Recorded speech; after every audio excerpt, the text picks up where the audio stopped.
Every once in a while, Married with Children clips flood our feeds. Al Bundy on his couch, hand in his pants, and somebody drops the line in the comments. They could never make this today. The replies stack up underneath. Too offensive, too crude. But Married with Children wasn't careless. It was actually very honest about something TV doesn't know how to show us anymore. The show looked at the real American family. The bills, the dead bedroom, the kids who eat cereal for dinner because no one's cooking. Every other sitcom in the late 80s was writing the version of family life you'd put in a Christmas letter.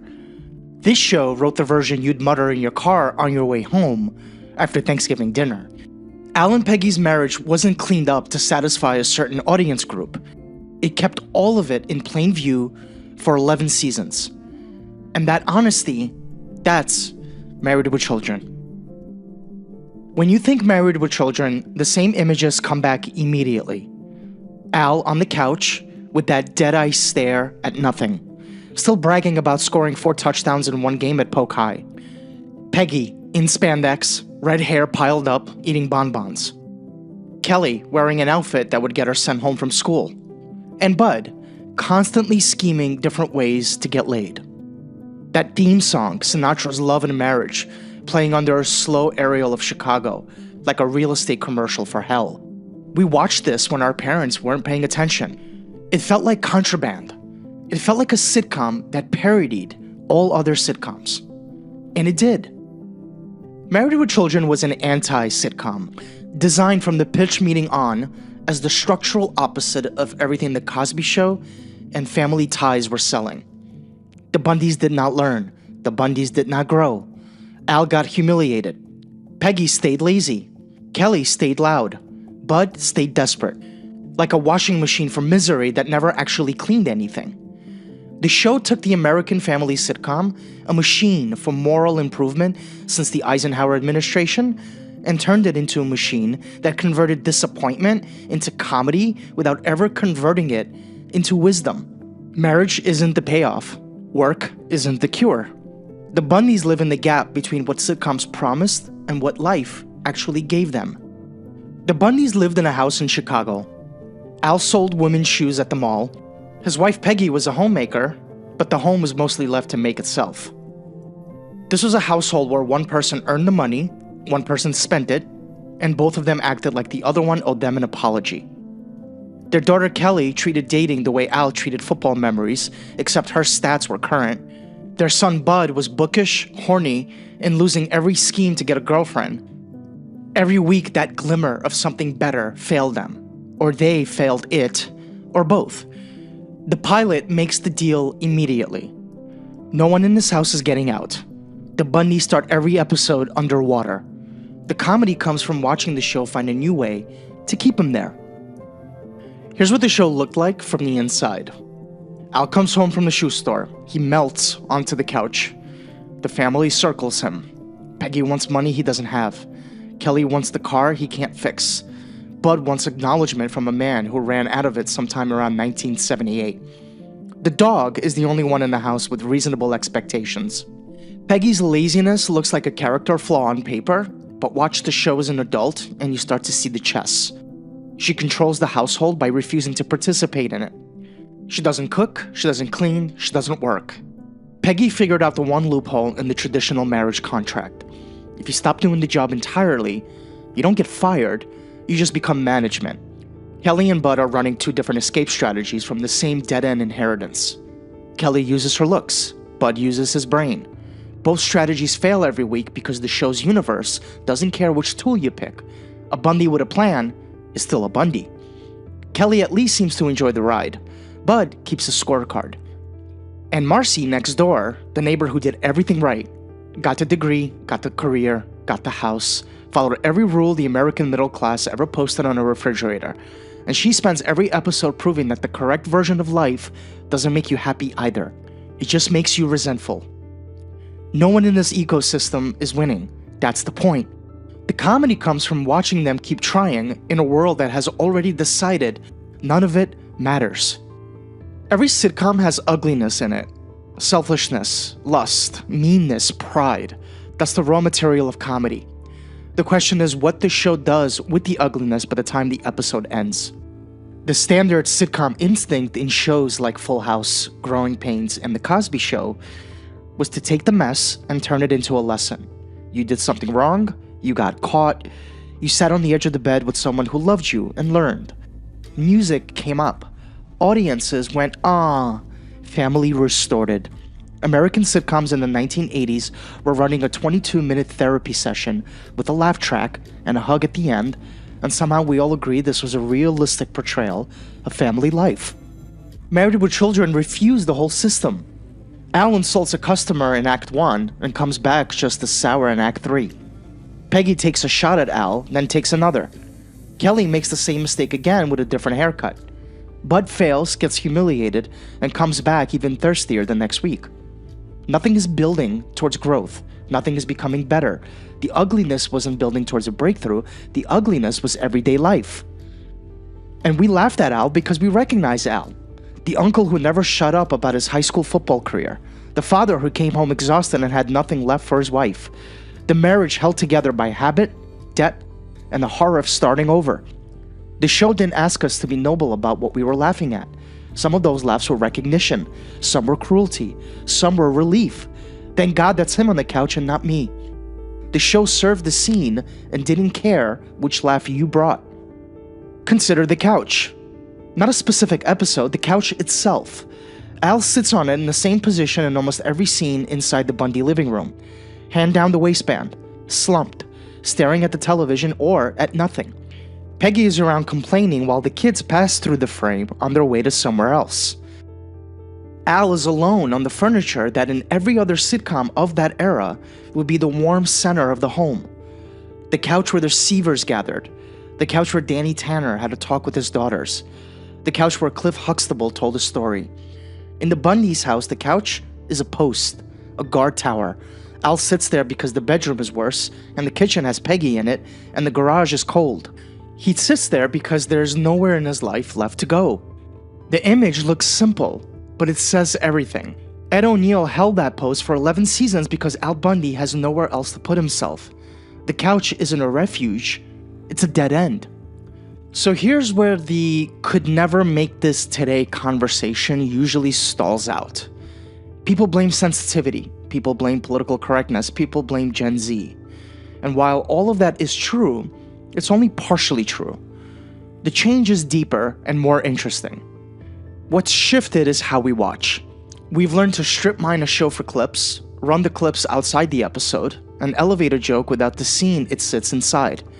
30 seconds on a phone, no build, no reversal, no punishment landing on the character 2 minutes later.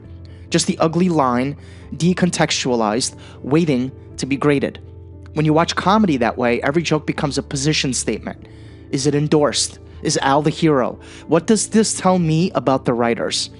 That question didn't exist in 1989 because the question couldn't travel. You saw the joke inside the episode, inside the season, inside a show whose universe was openly pointing and laughing at its protagonist every 7 minutes. The frame did the work. Now, the frame is gone, and we've started asking comedy to carry its moral paperwork inside the joke itself. Declare your target before the punchline. Signal your values before the setup. Show us where you stand, or we'll assume the worst. Married with Children never filed the paperwork. It trusted the audience to recognize a loser without the show whispering over our shoulder that the loser was, in fact, the loser. Whether we deserve that credit is a different question. The show extended it to us anyhow. To further understand this, we need to look at what was happening culturally during that time. In the late 80s, Fox was barely a network. ABC, NBC, and CBS owned the primetime monoculture, and the family sitcom was a Sunday roast genre, warm, upward, moral, and reliably medicinal. A nation on the couch receiving the gospel of the functional home. Fox couldn't warm out the warm networks, so it went the other direction. Loud, cheap, vulgar, and real. Michael G. Moy and Ron Levitt pitched the show in the writer's room as not the Cosbys. Every warm sitcom instinct was there to be flipped. The Cosby kids have a doctor for a father. Ours sells shoes he himself can't afford. Cosby's kids learn something every episode. Ours get dumber by the season. Cosby's wife holds the family together. Ours holds the couch together. In 1989, a mom from Michigan named Terry Rakolta launched a national letter campaign against the advertisers because she found it pornographic. Coca-Cola pulled out. Procter & Gamble pulled out. Fox moved the time slot. Ratings exploded. Millions of viewers turned it on specifically to see what the fuss was about. This is what broadcast television looked like when Outrage was still a growth strategy, when getting yelled at by a parents group was the cheapest marketing campaign a network could buy. That incentive is dead. A Rakolta campaign today wouldn't drive ratings. It would trigger an internal review at the streamer, a quiet edit, a removed episode, a crisis communications memo. The show survived 1989 because broadcast TV knew how to monetize a scandal. A show like it couldn't survive now because streaming TV knows how to delete. So here's what the show tells us about ourselves now, looking backward. We used to let comedy sit still. A character could be a mess in episode 1 and a mess in episode 200, and nobody called it a writing failure. The comedy came from the specific texture of the mess, not from anyone's arc towards becoming a better person by the finale. Modern prestige comedy won't allow that. Every protagonist has to be on a journey now. Ted Lasso has to become a better man. Fleabag has to face her grief. Even the vicious ones, the shows where characters do genuinely terrible things, are structured around the terrible things eventually costing them something. The monster gets a bill. The audience gets moral satisfaction. The show gets to prove it knew right from wrong the entire time. Al Bundy never got a bill. Al Bundy in season 11 was Al Bundy in season 1. A little more bitter, but same couch, same hand, same shoes, still 4 touchdowns at Poke High. The man had one great day in his life, and he's gonna ride it into the ground, and the show was gonna let him. And 20 million people were gonna watch. Through today's lens, we would describe a show like this as failing to do something. A character who doesn't grow feels broken. A show that refuses to moralize feels like it's hiding something. Consider Ed O'Neill's next major role, Jay Pritchett on Modern Family. Same actor, same gruff, blue-collar coded patriarch.